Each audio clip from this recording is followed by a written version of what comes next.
ಸ್ನೇಹಿತರೆ, ನಿಮಗೆ ಗೊತ್ತಾ ಜಗತ್ತಿನಲ್ಲೇ ಅತಿ ದೊಡ್ಡ ದೇವಾಲಯ ಎಲ್ಲಿದೆ ಅಂತ? ಅದು ಮೊತ್ತಮ್ಮ ವ್ಯಾಟಿಕನ್ ಸಿಟಿಗಿಂತ 4 ಪಟ್ಟು ದೊಡ್ಡದು. ಹಾಗಿದ್ರೆ ಆ ದೇಶ ಯಾವುದು ಅಂತ ಹೇಳಿ ನೋಡೋಣ. ಅಲ್ಲಿನ ತಂದೆ ತನ್ನ ಮಗಳಿಗಾಗಿ ಒಂದು ಸಣ್ಣ ಗುಡಿಸೆಯನ್ನು ನಿರ್ಮಿಸುತ್ತಾನೆ ಮತ್ತು ಮಗಳು ಆ ಗುಡಿಸೆಯಲ್ಲಿ ಪ್ರತಿದಿನ ಹೊಸ ಹೊಸ ಪುರುಷರೊಂದಿಗೆ ದೈಹಿಕ ಸಂಬಂಧಗಳನ್ನು ಹೊಂದುತ್ತಾಳೆ. ಈಗ ಈ ದೇಶದಲ್ಲಿ ಜನರು ತಮ್ಮ ಕುಟುಂಬ ಸದಸ್ಯರ ಅಂತ್ಯಕ್ರಿಯೆಗಳಿಗೆ ತಮ್ಮ ಮೊತ್ತಮ್ಮ ಜೀವನ ಕಾಲದ ಸಂಪಾದನೆಯನ್ನು ಖರ್ಚು ಮಾಡುತ್ತಾರೆ. ಇಲ್ಲಿ ಯಾರೂ ತಮ್ಮ ಹುಟ್ಟುಹಬ್ಬವನ್ನು ಆಚರಿಸುವುದಿಲ್ಲ ಮತ್ತು ಈ ದೇಶದಲ್ಲಿ ನಿಮಗೆ ಒಂದು ದಿನವೂ ಮೆಕ್ಡೊನಾಲ್ಡ್ಸ್ ರೆಸ್ಟಾರೆಂಟ್ ಕಾಣಿಸೋದಿಲ್ಲ. ಈ ದೇಶ ತನ್ನ ಸುಂದರವಾದ ಸಮುದ್ರ ತೀರಗಳು ಮತ್ತು ದ್ವೀಪಗಳ ಕಾರಣದಿಂದ ಜಗತ್ತಿನಾದ್ಯಂತ ಪ್ರಸಿದ್ಧವಾಗಿದೆ. ಇದು ಒಂದು ದೇಶವಲ್ಲದಿದ್ದರೂ ಅದರ ಹೆಸರು ಕಳೆದ 100 ವರ್ಷಗಳಲ್ಲಿ ಅತ್ಯಧಿಕ ಬಾರಿ ಬದಲಾಯಿಸಲ್ಪಟ್ಟಿದೆ. ಈ ದೇಶದಲ್ಲಿ ಇನ್ನೂ ಹಿಂದೂ ಸಂಸ್ಕೃತಿಯ ಕೆಲವು ಆಚಾರಗಳು ಮತ್ತು ಸಂಪ್ರದಾಯಗಳು ಸ್ಪಷ್ಟವಾಗಿ ಕಾಣುತ್ತವೆ. ವಾಸ್ತವವಾಗಿ ಇದು ಒಂದು ಪ್ರಜಾಪ್ರಭುತ್ವ ದೇಶ, ಆದರೆ ಕಳೆದ 37 ವರ್ಷಗಳಿಂದ ಇಲ್ಲಿ ಒಂದೇ ರಾಜಕೀಯ ಪಕ್ಷದ ಆಡಳಿತ ನಡೆಯುತ್ತಿದೆ. ಈ ದೇಶ ಪ್ರವಾಸಕ್ಕೆ ತುಂಬಾ ಚೆನ್ನಾಗಿರುವ ಸ್ಥಳವೆಂದು ಪರಿಗಣಿಸಲಾಗುತ್ತದೆ, ಏಕೆಂದರೆ ಇಲ್ಲಿ ವಾಸಿಸುವುದು, ತಿರುಗಾಡುವುದು ಮತ್ತು ಊಟ ಮಾಡುವುದು ಎಲ್ಲವೂ ತುಂಬಾ ಕಡಿಮೆ ವೆಚ್ಚದಲ್ಲಿ ಸಾಧ್ಯವಾಗುತ್ತದೆ. ಅದಕ್ಕೆ ಈ ದೇಶ ಲಕ್ಷಾಂತರ ಭಾರತೀಯರಿಗೆ ಪ್ರಿಯವಾದ ಪ್ರವಾಸಿ ತಾಣವಾಗಿ ಮಾರ್ಪಟ್ಟಿದೆ. ಅದೇ ಕಾಂಬೋಡಿಯಾ. ಪ್ರಸ್ತುತ ಕಾಲದಲ್ಲಿ ಕಾಂಬೋಡಿಯಾ ದೇಶದ ಮೊತ್ತಮ್ಮ ಜನಸಂಖ್ಯೆ 1,70,00,000ಕ್ಕೆ ತಲುಪಿದೆ. ಈ ದೇಶದಲ್ಲಿ ಜನಸಾಂದ್ರತೆಯ ಬಗ್ಗೆ ಹೇಳಬೇಕೆಂದರೆ ಪ್ರತಿ ಚದರ ಕಿಲೋಮೀಟರ್ ಪ್ರದೇಶದಲ್ಲಿ 95 ಮಂದಿ ಜನರು ವಾಸಿಸುತ್ತಿದ್ದಾರೆ. ನೋಂಪೆನ್ ಎಂಬುದು ಕಾಂಬೋಡಿಯಾ ರಾಜಧಾನಿ ನಗರ ಮತ್ತು ದೇಶದಲ್ಲೇ ಅತಿದೊಡ್ಡ ನಗರ. ಧರ್ಮದ ವಿಷಯಕ್ಕೆ ಬಂದರೆ ಕಾಂಬೋಡಿಯಾದಲ್ಲಿ ಹೆಚ್ಚಿನ ಮಂದಿ ಜನರು ಬೌದ್ಧ ಧರ್ಮವನ್ನು ಅನುಸರಿಸುತ್ತಾರೆ. ಸುಮಾರು 97% ಬೌದ್ಧರು, ಉಳಿದ 2% ಮಂದಿ ಇಸ್ಲಾಂ ಧರ್ಮವನ್ನು ಪಾಲಿಸುತ್ತಾರೆ. ಕಾಂಬೋಡಿಯಾದಲ್ಲಿ ಮಾತನಾಡುವ ಮುಖ್ಯ ಭಾಷೆ ಖಮೇರ್ ಭಾಷೆ ಮತ್ತು ಮೊತ್ತಮ್ಮ 19 ರೂಪಗಳ ಭಾಷೆಗಳು ಈ ದೇಶದಲ್ಲಿ ಬಳಕೆಯಲ್ಲಿವೆ. ಖಮೇರ್ ಭಾಷೆಯ ಹೊರತುಪಡಿಸಿ ಇಂಗ್ಲಿಷ್ ಮತ್ತು ಫ್ರೆಂಚ್ ಭಾಷೆಗಳು ಮುಖ್ಯವಾದವು. ವಾಸ್ತವವಾಗಿ ಫ್ರಾನ್ಸ್ ದೇಶ ದೀರ್ಘಕಾಲದವರೆಗೆ ಕಾಂಬೋಡಿಯಾವನ್ನು ತಮ್ಮ ಕಾಲೋನಿಯಾಗಿ ಆಳಿತು. 1863ರ ವರ್ಷದಲ್ಲಿ ಫ್ರಾನ್ಸ್ ಕಾಂಬೋಡಿಯಾವನ್ನು ತಮ್ಮ ಅಧೀನಕ್ಕೆ ತೆಗೆದುಕೊಂಡಿತು. ತುಂಬಾ ಕಾಲ ಹೋರಾಟ ಮಾಡಿದ ನಂತರ ನವೆಂಬರ್ 9, 1853 ದಿನಾಂಕದಂದು ಕಾಂಬೋಡಿಯಾಕ್ಕೆ ಸ್ವಾತಂತ್ರ್ಯ ಬಂತು. ಕಾಂಬೋಡಿಯಾ ಹೆಸರು ಚರಿತ್ರೆಯಲ್ಲಿ ಹಲವು ಬಾರಿ ಬದಲಾಯಿಸಲ್ಪಟ್ಟಿದೆ. ಇದು ಕಾಂಬೋಡಿಯಾ ತರಹದ ಹಲವು ಹೆಸರುಗಳಿಂದ ಕರೆಯಲ್ಪಟ್ಟಿದೆ. ಆದರೆ ಪ್ರಸ್ತುತ ಈ ದೇಶದ ಅಧಿಕೃತ ಹೆಸರು ಕಿಂಗ್ಡಮ್ ಆಫ್ ಕಾಂಬೋಡಿಯಾ. ಹೊಸ ಸರ್ಕಾರ ಬಂದಾಗೆಲ್ಲ ದೇಶದ ಅಧಿಕೃತ ಹೆಸರಿನಲ್ಲಿ ಕೊಂಚ ಬದಲಾವಣೆ ಆಗುತ್ತದೆ. ಆದರೆ ಕಳೆದ ಕೆಲವು ದಶಕಗಳಿಂದ ಕಾಂಬೋಡಿಯಾ ಪೀಪಲ್ಸ್ ಪಾರ್ಟಿ ಈ ದೇಶವನ್ನು ಆಳುತ್ತಿದೆ. ಹೀಗಾಗಿ ಹೆಸರು ಬದಲಾವಣೆ ಆಗಿಲ್ಲ. ಸ್ನೇಹಿತರೆ, ಕಾಂಬೋಡಿಯಾ ದೇಶದ ಚರಿತ್ರೆ ತುಂಬಾ ಹಳೆಯದೆಂದು ಪರಿಗಣಿಸಲಾಗುತ್ತದೆ. ಚರಿತ್ರಕಾರರು ಹೇಳುವಂತೆ ಕಂಬು ಸ್ವಯಂಭೂ ಎಂಬ ವ್ಯಕ್ತಿ ಈ ದೇಶವನ್ನು ಸ್ಥಾಪಿಸಿದನು. ಆ ಸಮಯದಲ್ಲಿ ಇಲ್ಲಿ ಕೇವಲ ಬಂಜರು ಭೂಮಿಗಳು ಮತ್ತು ಕಾಡುಗಳು ಮಾತ್ರ ಇದ್ದವು. ಆ ಬಂಜರು ಭೂಮಿಗಳ ಮೇಲೆ ಅವನೊಂದು ರಾಜ್ಯವನ್ನು ನಿರ್ಮಿಸಿದನು. ಇಲ್ಲಿಯವರೆಗೆ ಸುಮಾರು 27 ಮಂದಿ ರಾಜರುಗಳು ಕಾಂಬೋಡಿಯಾವನ್ನು ಆಳಿದ್ದಾರೆ. ಒಂದು ಕಾಲದಲ್ಲಿ ಇಲ್ಲಿ ಹಿಂದೂಗಳ ಸಂಖ್ಯೆ ತುಂಬಾ ಹೆಚ್ಚಿಗಿತ್ತು. ಕಾಂಬೋಡಿಯಾ ಜಗತ್ತಿನಲ್ಲೇ ಒಂದೇ ಒಂದು ದೇಶ. ಅದರ ರಾಷ್ಟ್ರೀಯ ಧ್ವಜದ ಮೇಲೆ ಒಂದು ಕಟ್ಟಡದ ಚಿತ್ರವಿದೆ. ಆ ಕಟ್ಟಡ ಹಿಂದೂಗಳ ಅತಿದೊಡ್ಡ ಮತ್ತು ಭಾರೀ ದೇವಾಲಯವಾದ ಅಂಕೋರ್ ವಾಟ್ ದೇವಾಲಯಕ್ಕೆ ಪ್ರತೀಕವಾಗಿದೆ. ಅಂಕೋರ್ ವಾಟ್ ದೇವಾಲಯ ಭಗವಾನ್ ವಿಷ್ಣುವಿಗೆ ಸಮರ್ಪಿತವಾಗಿದೆ ಮತ್ತು ಪ್ರತಿ ವರ್ಷ 25 ಲಕ್ಷಕ್ಕಿಂತ ಹೆಚ್ಚು ಮಂದಿ ಪ್ರವಾಸಿಗರು ಕೇವಲ ಈ ದೇವಾಲಯವನ್ನು ನೋಡಲು ಮಾತ್ರ ಕಾಂಬೋಡಿಯಾಕ್ಕೆ ಬರುತ್ತಾರೆ. ಕಾಂಬೋಡಿಯಾ ದೇಶದ ಮೊತ್ತಮ್ಮ ಜಿಡಿಪಿ $27 ಬಿಲಿಯನ್ ತಲುಪಿದೆ. ಇಲ್ಲಿನ ಜನರು ಹೆಚ್ಚಾಗಿ ಉಡುಪು ಉದ್ಯಮದೊಂದಿಗೆ ಸಂಬಂಧ ಹೊಂದಿದ್ದಾರೆ.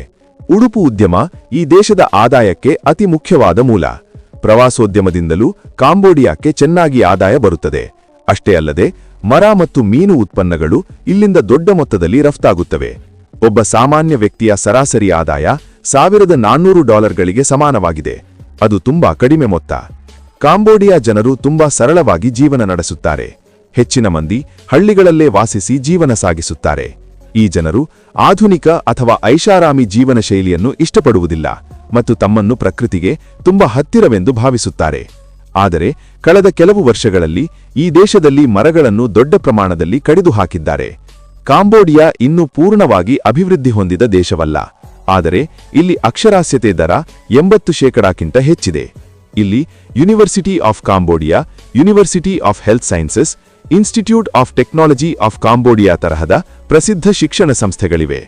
ಕಾಂಬೋಡಿಯಾ ಜನಸಂಖ್ಯೆಯಲ್ಲಿ 50%ಕ್ಕಿಂತ ಹೆಚ್ಚಿನವರು 15 ವರ್ಷಕ್ಕಿಂತ ಕಡಿಮೆ ವಯಸ್ಸಿನವರು. ಇದಕ್ಕೆ ಒಂದು ಮುಖ್ಯ ಕಾರಣ 1870ರ ದಶಕದಲ್ಲಿ ಇಲ್ಲಿ ನಡೆದ ಭಾರೀ ನರಸಂಹಾರ. 1875ರಿಂದ 1879ರವರೆಗೆ ಕೇವಲ 4 ವರ್ಷಗಳಲ್ಲಿ ಕಾಂಬೋಡಿಯಾ ಸರ್ಕಾರ ತಮ್ಮ ದೇಶದಲ್ಲಿ 20ರಿಂದ 25 ಲಕ್ಷ ಮಂದಿಯನ್ನು ಕೊಂದು ಹಾಕಿತು. ದೇಶದ ಜನಸಂಖ್ಯೆಯಲ್ಲಿ ಸುಮಾರು 1/4 ಭಾಗ ನಾಶವಾಯಿತು.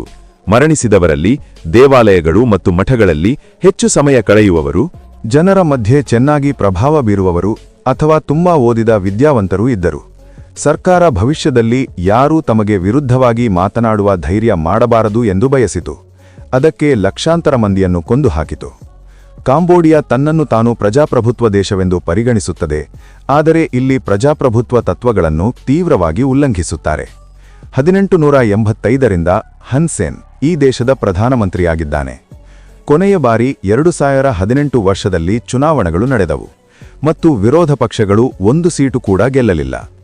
ಅಮೆರಿಕ ಮತ್ತು ಹಲವು ಮಾನವ ಹಕ್ಕುಗಳ ಸಂಸ್ಥೆಗಳು ಕಾಂಬೋಡಿಯಾ ಪ್ರಜಾಪ್ರಭುತ್ವ ಪ್ರಕ್ರಿಯೆಯ ಮೇಲೆ ತೀವ್ರ ಪ್ರಶ್ನೆಗಳನ್ನು ಎತ್ತಿವೆ. ಕಾಂಬೋಡಿಯಾದಲ್ಲಿ ಇನ್ನೂ ರಾಜಪ್ರಭುತ್ವ ವ್ಯವಸ್ಥೆ ನಡೆಯುತ್ತದೆ ಮತ್ತು 2004 ವರ್ಷದಿಂದ ನೊರೊಡಮ್ ಸಿಹಮೋನಿ ದೇಶದ ರಾಜನಾಗಿದ್ದಾನೆ. ಕಾಂಬೋಡಿಯಾದಲ್ಲಿ ಭ್ರಷ್ಟಾಚಾರ ತುಂಬಾ ಹೆಚ್ಚಿನ ಮಟ್ಟದಲ್ಲಿದೆ.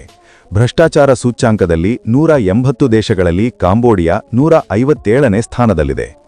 ನೀವು ಯಾವಾಗಲಾದರೂ ಕಾಂಬೋಡಿಯಾಕ್ಕೆ ಹೋದರೆ ಅಲ್ಲಿ ಯಾರ ತಲೆಯನ್ನಾದರೂ ಮುಟ್ಟಲು ಪ್ರಯತ್ನಿಸಬೇಡಿ ಅಥವಾ ತಲೆಯ ಮೇಲೆ ಕೈಯಿಡಬೇಡಿ, ಏಕೆಂದರೆ ಕಾಂಬೋಡಿಯಾ ಜನರು ತಲೆಯನ್ನು ದೇಹದಲ್ಲಿ ಅತಿ ಪವಿತ್ರ ಮತ್ತು ಉತ್ತಮವಾದ ಅಂಗವೆಂದು ಭಾವಿಸುತ್ತಾರೆ ಮತ್ತು ಅದನ್ನು ಮುಟ್ಟುವುದನ್ನು ಅವಮಾನಕರವೆಂದು ಪರಿಗಣಿಸುತ್ತಾರೆ.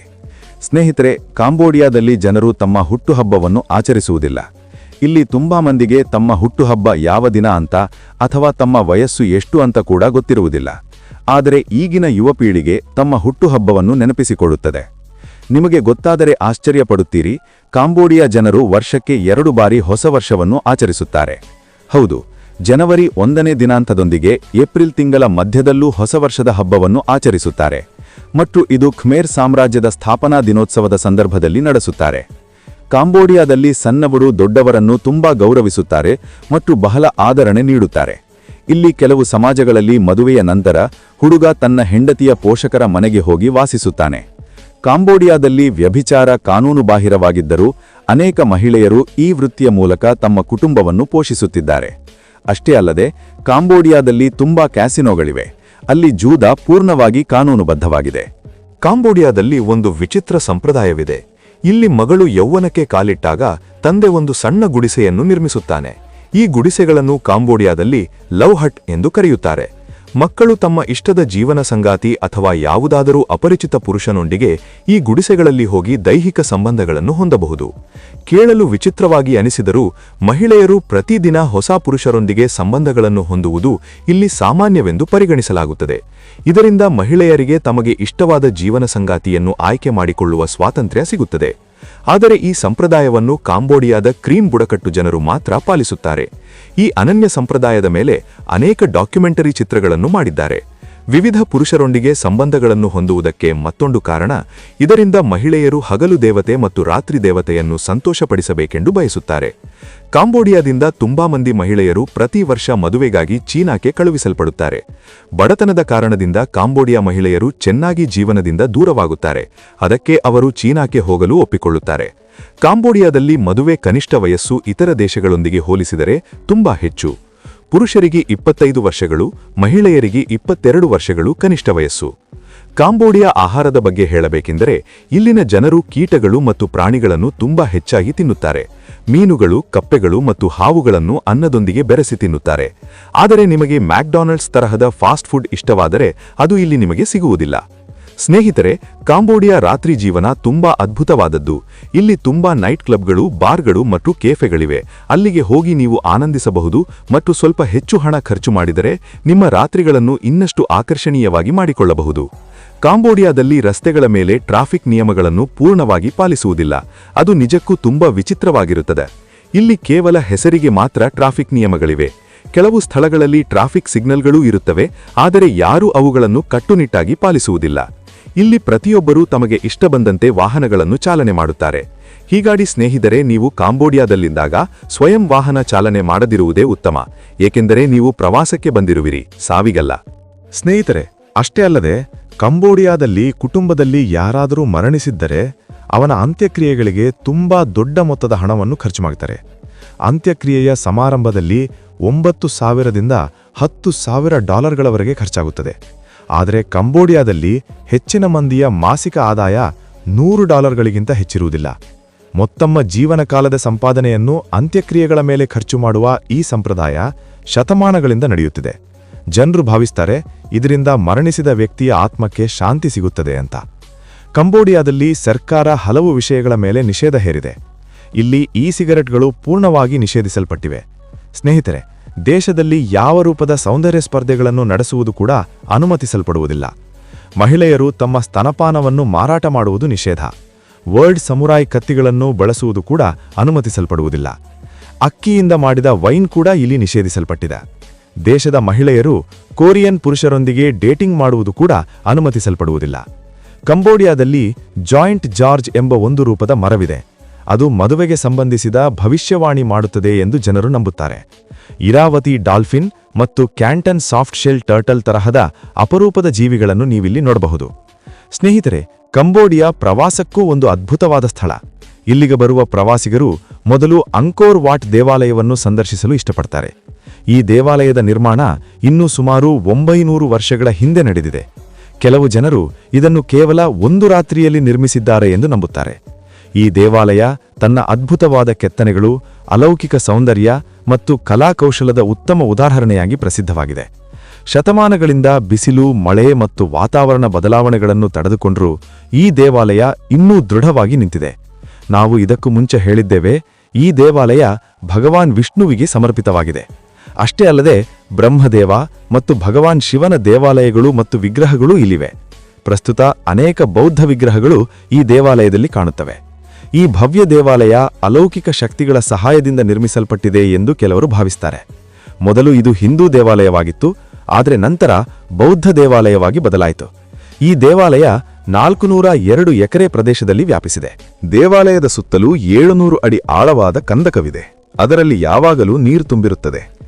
ಈ ದೇವಾಲಯದ ಪ್ರವೇಶದ್ವಾರ 1000 ಅಡಿ ಅಗಲವಿದೆ. 1892 ವರ್ಷದಲ್ಲಿ ಯುನೆಸ್ಕೋ ಈ ದೇವಾಲಯವನ್ನು ಜಗತ್ತಿನ ಐತಿಹಾಸಿಕ ಧರೋಹರಗಳ ಪಟ್ಟಿಯಲ್ಲಿ ಸೇರಿಸಿತು. ಅಷ್ಟೇ ಅಲ್ಲದೆ ಕಾಂಬೋಡಿಯಾದಲ್ಲಿ ನೀವು ರಾಜಧಾನಿ ನಗರ ಪನಂಪೆನ್ನನ್ನು ಸಂದರ್ಶಿಸಬಹುದು. ಅಲ್ಲಿ ಅನೇಕ ಮ್ಯೂಸಿಯಂಗಳು, ಚೆನ್ನಾಗಿರುವ ರೆಸ್ಟೋರೆಂಟ್ಗಳು ಮತ್ತು ಪಾರ್ಕುಗಳಿವೆ. ಕಾಂಬೋಡಿಯಾ ಮಾತ್ರವಲ್ಲದೆ ಮೊತ್ತಮ್ಮ ದಕ್ಷಿಣ ಪೂರ್ವ ಏಷ್ಯಾದಲ್ಲೇ ಅತಿ ಸುಂದರವಾದ ಸಮುದ್ರ ತೀರಗಳು ಇಲ್ಲಿವೆ. ಅಲ್ಲಿಗೆ ಹೋಗಿ ನೀವು ಆನಂದಿಸಬಹುದು ಮತ್ತು ಪಾರ್ಟಿಗಳನ್ನು ಮಾಡಿಕೊಳ್ಳಬಹುದು. ಅಲ್ಲಿ ಇರುವುದರಿಂದ ನಿಮಗೆ ಬಹಳ ಶಾಂತಿ ಮತ್ತು ಸುಖ ಸಿಗುತ್ತದೆ. ಅಷ್ಟೇ ಅಲ್ಲದೆ ನೀವು ರತ್ನಗಿರಿ ಮತ್ತು ಕಂಫರ್ಟ್ ತರಹದ ಸ್ಥಳಗಳನ್ನು ಸಂದರ್ಶಿಸಬಹುದು. ಸ್ನೇಹಿತರೆ, ಕಾಂಬೋಡಿಯಾ ಸಂದರ್ಶಿಸಲು ಅತಿ ಚೆನ್ನಾಗಿರುವ ಸಮಯ ನವೆಂಬರ್ನಿಂದ ಮಾರ್ಚ್ ತಿಂಗಳ ಮಧ್ಯದ್ದು. ನೀವು ಅಂತಾರಾಷ್ಟ್ರೀಯ ಪ್ರವಾಸವನ್ನು ಯೋಜಿಸುತ್ತಿದ್ದರೆ ಕಾಂಬೋಡಿಯಾ ನಿಮಗೆ ಸರಿಯಾದ ಆಯ್ಕೆ ಆಗಬಹುದು. ಹೀಗಾಗಿ ಸ್ನೇಹಿತರೆ, ಇದು ಸುಂದರ ದೇಶಗಳಲ್ಲಿ ಒಂದಾದ ಕಾಂಬೋಡಿಯಾ ಬಗ್ಗೆ ನಾವು ತಿಳಿದುಕೊಂಡೆವು. ನಮ್ಮ ಈ ಎಪಿಸೋಡ್ ನಿಮಗೆ ಇಷ್ಟವಾಯಿತು ಎಂದು ಭಾವಿಸುತ್ತೇವೆ. ಕೆಳಗೆ ಕಾಮೆಂಟ್ ಮಾಡಿ. ಈ ವಿಡಿಯೋದಲ್ಲಿ ಕಾಂಬೋಡಿಯಾ ಬಗ್ಗೆ ನಿಮಗೆ ಯಾವ ವಿಷಯ ಅತ್ಯಂತ ಇಷ್ಟವಾಯಿತು ಅಂತ ಖಂಡಿತ ಹೇಳಿ. ನೀವು ಯಾವಾಗಲಾದರೂ ಕಾಂಬೋಡಿಯಾಕ್ಕೆ ಹೋಗಿದ್ದೀರಾ ಮತ್ತು ಹೋಗಿದ್ದರೆ ನಿಮ್ಮ ಅನುಭವ ಹೇಗಿತ್ತು ಅಂತ ಕಾಮೆಂಟ್ಗಳಲ್ಲಿ ತಿಳಿಸಿ ಮತ್ತು ವಿಡಿಯೋ ಲೈಕ್ ಮಾಡಿ ನಿಮ್ಮ ಸ್ನೇಹಿತರಿಗೆ ಶೇರ್ ಮಾಡಿ.